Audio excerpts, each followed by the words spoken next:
All right, welcome back, everybody. It's June the 19th. We're getting through June pretty quick here, aren't we? This is right into the next financial quarter. We're seeing what is fairly typical of Bitcoin, kind of pre-halving time frames. We're about 300 days away, just a few more than 300 days away.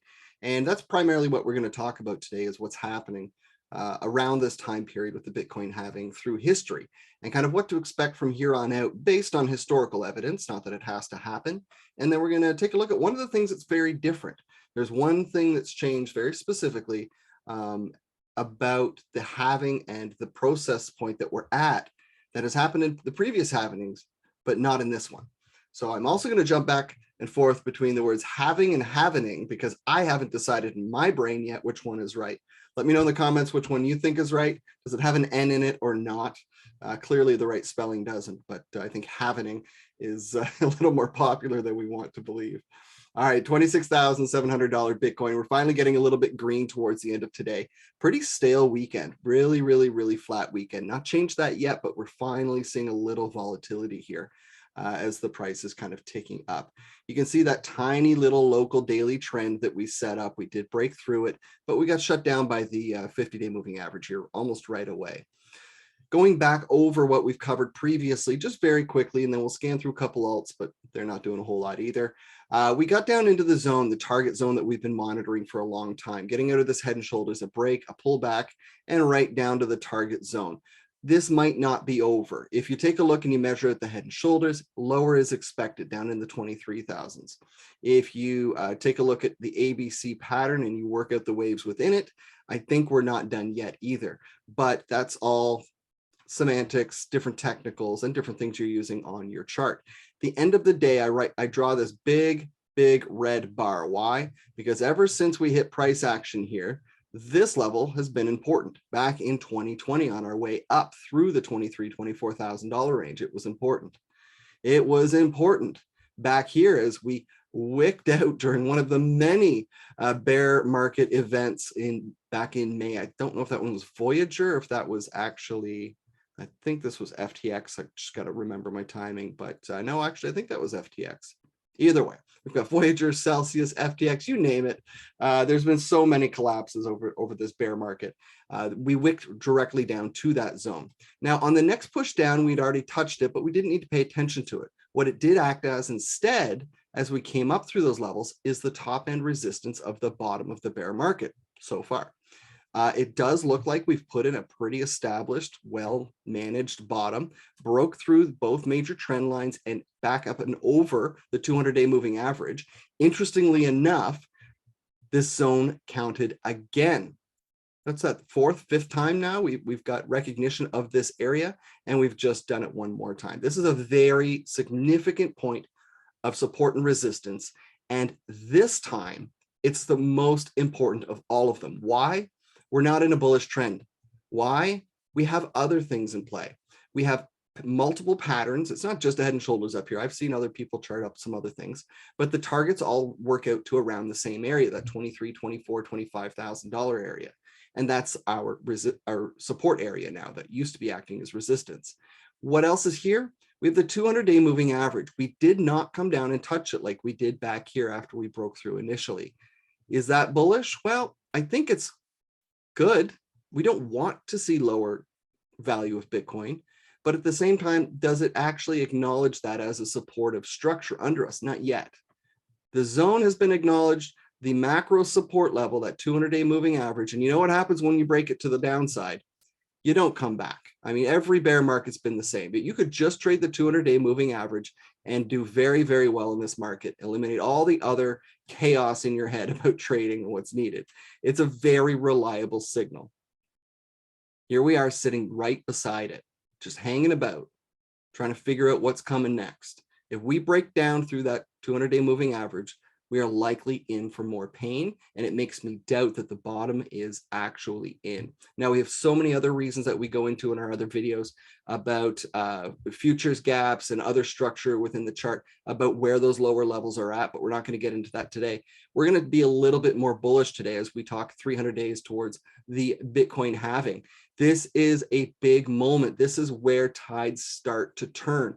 We've had a huge bear market. The time frames worked out right. Go through all the on-chain data. Take a look at all the information that's out there. All the bear market check boxes have pretty much been checked. We're working on a couple bullish ones, but we're just not there yet. And we're under the worst regulatory pressure this industry has ever seen in the US. That being said, one thing stands apart from the rest. Bitcoin is not a part of this chaos and this regulatory mayhem. Bitcoin is its own asset. It has been accepted as a commodity. It is doing what it does and should eventually, this might not be the time, but it should eventually detach itself within price action and kind of market stimulation as far as kind of just being so closely knit to all of the cryptocurrencies, the 25,000 of them there are out there now.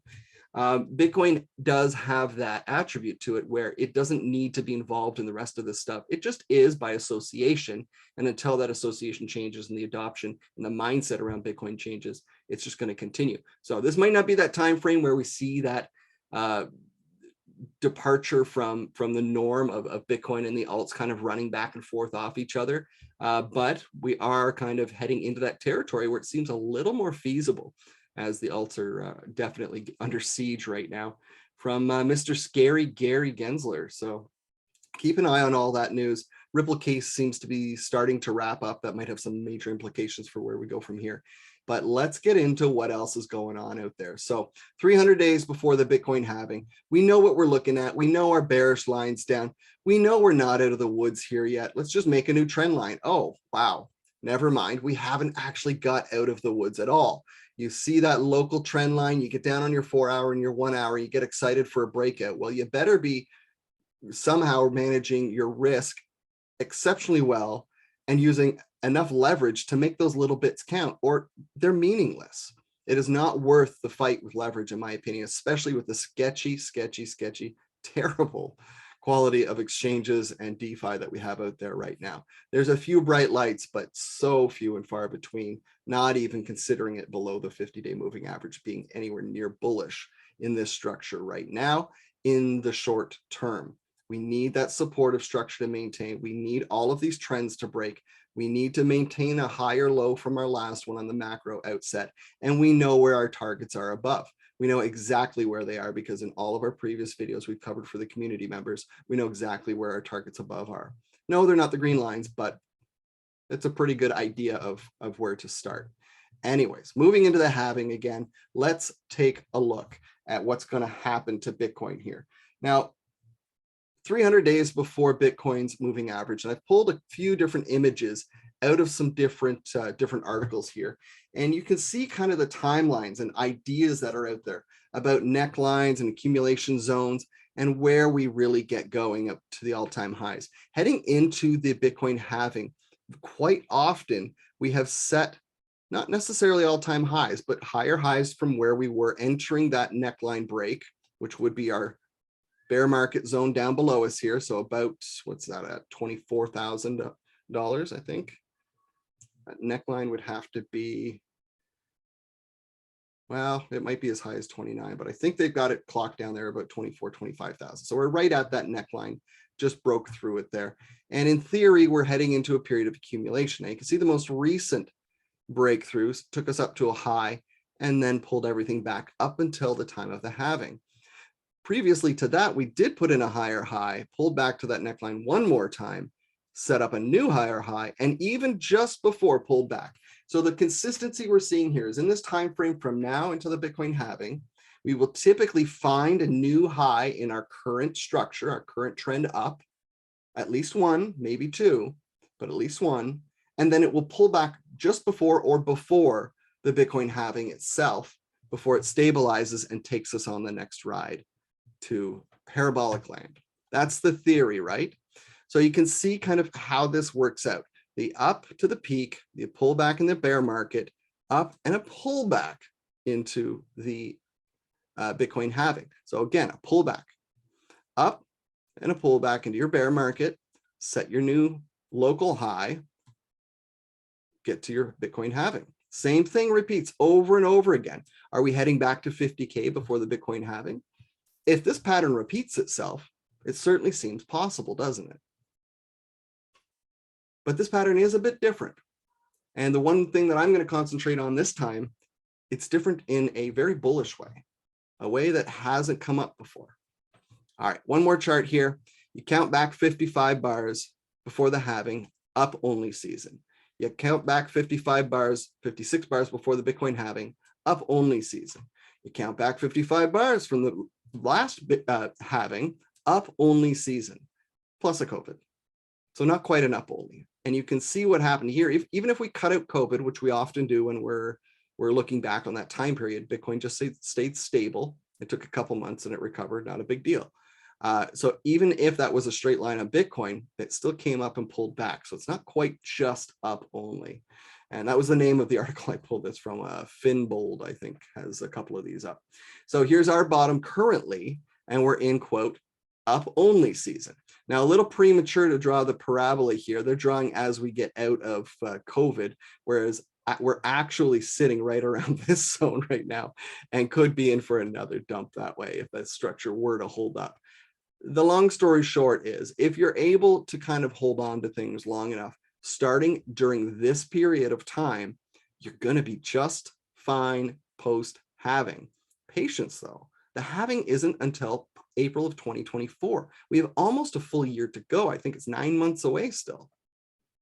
That's a lot. Then you're still going to have to wait another 6, 8, 10, 12 months to get into that bull market, assuming it even happens. Interesting. Now, the one thing we're going to talk about here, sorry for the white screen, is that this is the first time ever whales have increased significantly within the halvings. A 91% increase, a 98% increase, 139% increase. Back then, it was only 436, the very first. We're still growing exponentially. Yes, the percentages are going backwards, but 91% of everything we've done here is amazing. It's huge, huge, huge numbers.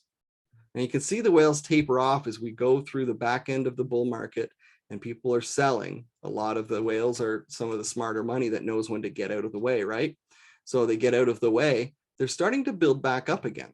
So let's see what this brings to us in the next cycle. The idea that these halvings are patterns in themselves, that they have to repeat, is not, it's just delusion, okay? Financial markets do not have to repeat, but they quite often do. It is not a necessity that these consolidation periods happen, or that these neckline matters, or that the measurements for the all-time highs are anywhere near accurate.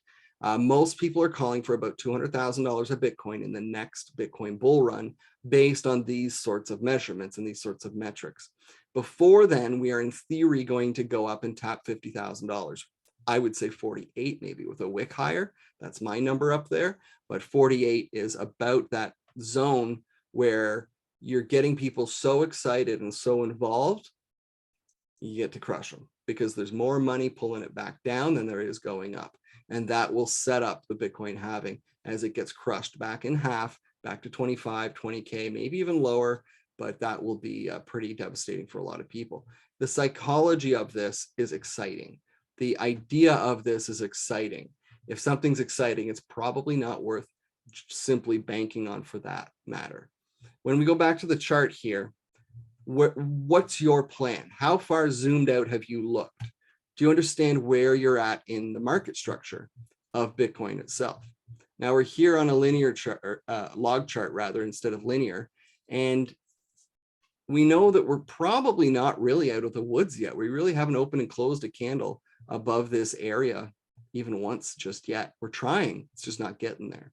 You look back through history, you get too bullish, you just get crushed again. And it's been really, really hard to kind of predict the bottom.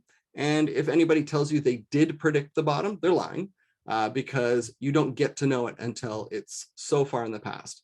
If Bitcoin actually gets crushed, some dramatic thing happens where the code is broken, Satoshi comes out and it all falls apart, that's not the bottom anymore. It's still technically not the bottom of the 2018-2019 bear market.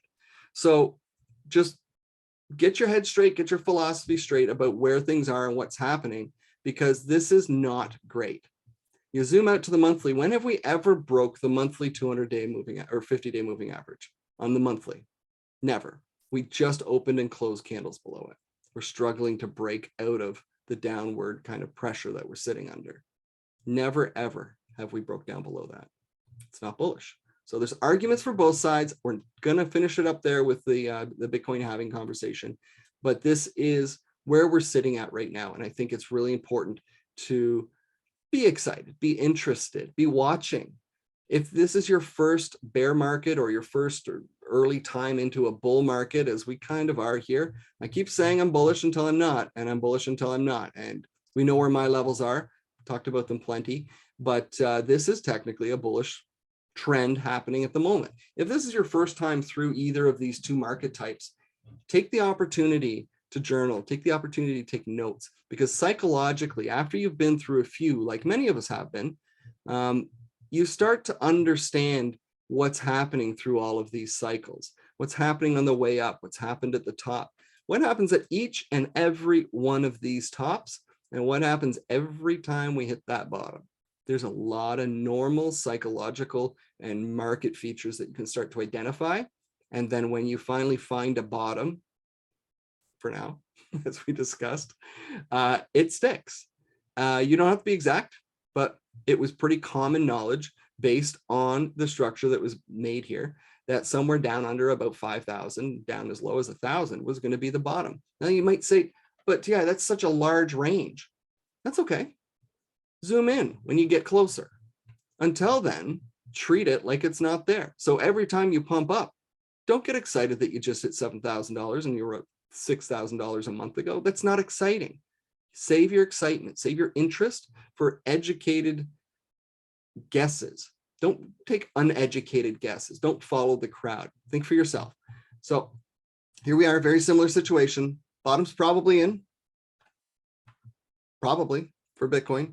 It's probably not for a lot of alts. Alts are still setting all-time lows while Bitcoin's pulling itself away. And that's one of those indicators, I think, that we're seeing that separation from Bitcoin and the alts. Bitcoin's safe, Bitcoin's secure, Bitcoin's wanted. We're seeing Bitcoin ETFs coming from BlackRock, and I think Fidelity is the new rumor that they're getting an ETF soon. These ETFs aren't going to be the saving grace for Bitcoin, and they could take as long as until 2024. But these are big things that are happening for Bitcoin. It doesn't help Ripple. It doesn't help your Floki coins. It doesn't help any of your other stuff out there. So let's just take a quick look at our top charts here. Not a whole lot happening today. As we said, things have just started moving, and you can scan through here and see some of the structures that we're following and looking at. Link, we're seeing a lot of selling of Link. A lot of people that have been a very, very, very long time or made a lot of money in this sideways move. For over a year, they sat in this sideways move. Perfect trading pattern. But a lot of people are moving out of the way. Render, our beautiful Render, has finally broken down. And after we started trading off the bottom, we've lost the trend line here. So looking for a retracement and another opportunity there down the road. But a lot of great projects out there that just don't matter the same way Bitcoin does. And a lot of these projects are really sitting at or near all-time lows. So hang on to your belief that these things are worth something lightly. I would have told you probably even as recently as a year ago that Ren is a great project with great leading technology in how we're going to be able to tokenize other assets, not just within the space, but in other places. And here we are just watching it get smashed right back down to levels not seen since March of 2020. Brutal. So these things are not doing too healthy right now, but keep your eyes on the prize, keep your eyes on the market leader at this point, and the Bitcoin idea. Be excited by it, enjoy it, but be smart about it and manage your risk. If you need help with anything, hop into our Discord. The link is in the description below, and we'd be happy to chat with you guys more about anything you see on our videos here, or answer any questions you have at all. Take care.